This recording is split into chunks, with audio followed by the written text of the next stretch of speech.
Assalamualaikum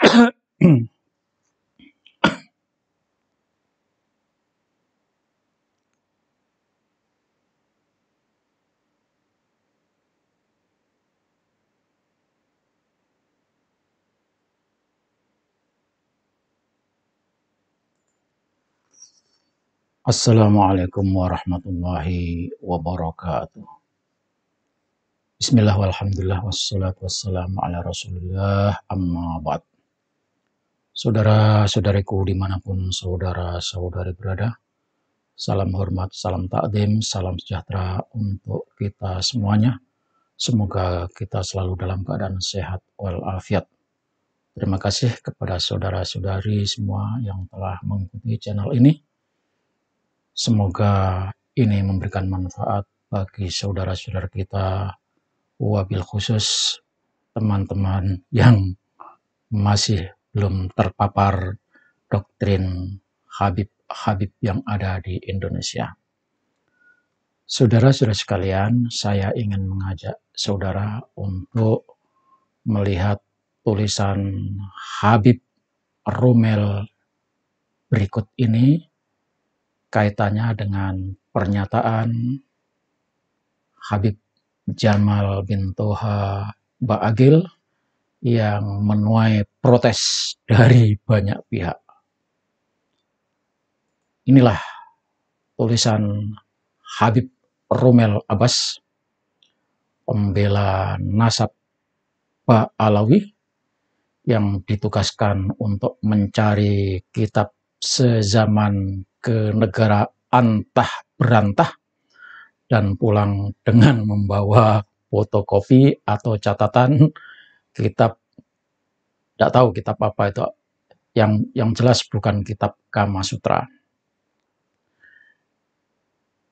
Untuk pernyataan Habib Ba'agil yang mendapatkan perhatian khusus umat Islam, di mana beliau nyumpahin orang-orang yang tidak percaya nasab Ba'alawi nyambung sampai kepada Rasulullah.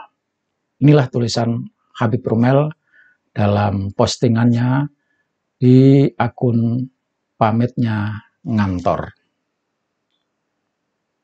Kendatipun sikap Jamal Ba'agil tidak bisa disebut ilmiah, namun alasan munculnya sikap itu bisa sangat dimengerti. Minimal seperti itulah pengalaman saya sendiri yang cukup intens dalam menelaah genealogi Ba'alawi. Ini berarti Habib Rumel Abbas ini pernah mengalami dan mungkin sampai sekarang juga mengalami sama dengan yang dirasakan oleh Habib Jamal Ba'agil. Ya, karena tadi tidak bisa membuktikan. Nah, kemudian tulisan Habib Rumel juga di media rumelmedium.com. Apa tulisannya? Mengecam su'ul khotimah memang tidak ilmiah. Namun alasan Jamal Ba'agil bisa dimengerti. Saudara sekalian, akhirnya kita bertanya-tanya kepada Habib Rumel, omon-omon opo sampean ini, Bib? Maksud lo bisa dimengerti apa?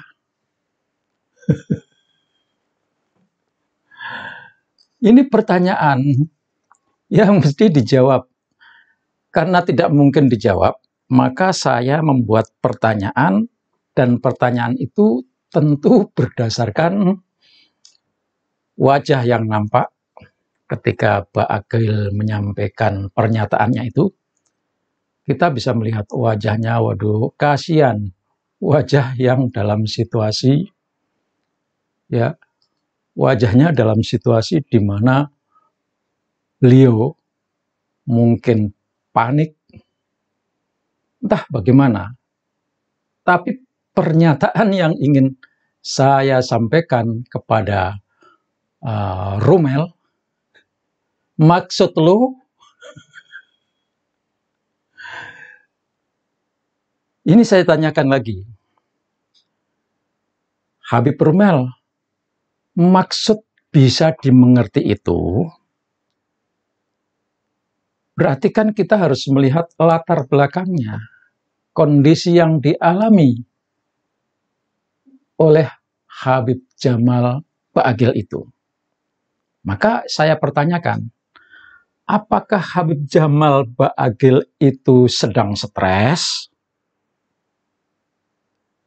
Ya maklum kalau memang stres, karena orang stres itu wajahnya juga kelihatan, tercermin dari matanya, dari penampilannya, seperti orang yang benar-benar stres, bingung, tidak bisa menjawab, tidak bisa berbuat apa-apa, paling cuma ngomel-ngomel.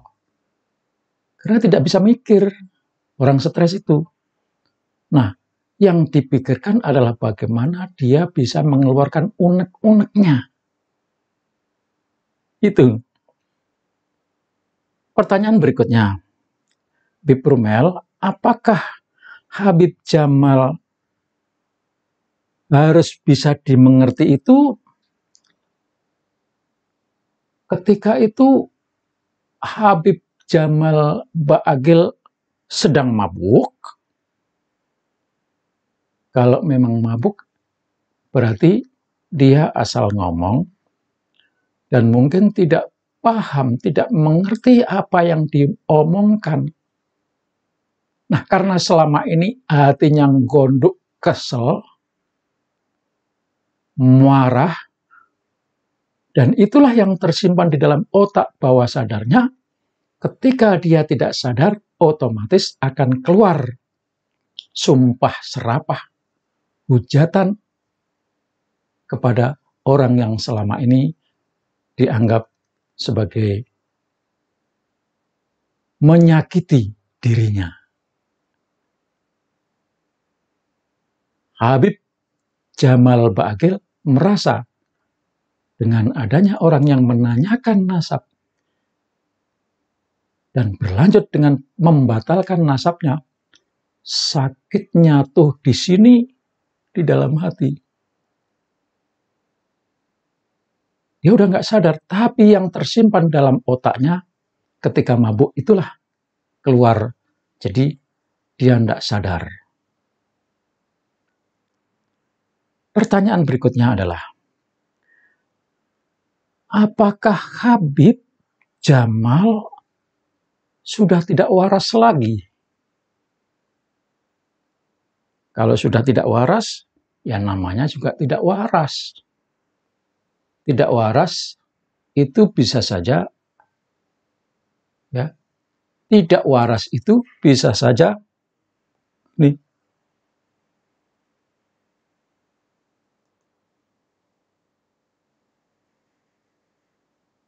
Berikut pertanyaan.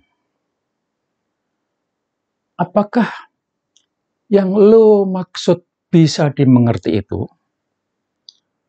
berarti Habib Jamal Ba'agil itu sudah putus asa?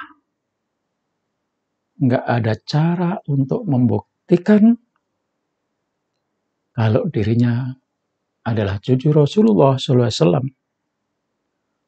Sebetulnya ngapa sih sampai putus asa itu? Katanya orang beriman dan bertakwa. Orang beriman dan bertakwa mestinya kan takut kepada Allah. Tapi kenapa saat ini yang paling ditakuti oleh para habib itu adalah takut tes DNA? Padahal orang bertakwa itu hanya takut kepada Allah. Tapi saat ini takut kepada Allah itu dinomor belakangkan. Takut yang nomor satu adalah takut tes DNA. Padahal gampang. Kalau mau tes DNA, selesai itu masalah. Tidak perlu lagi putus asa. Pertanyaan berikutnya, maksud lo bisa dimengerti itu, apakah Habib Jamal udah gak kerasan tinggal di Indonesia dan pengen pulang ke Yaman, tinggal di Indonesia sudah tidak nyaman, pengen pulang ke Yaman. Kalau ini benar-benar pilihan yang terakhir, dengan senang hati kami bisa bantu kumpulin iuran. Ayo kita berangkatkan kapan?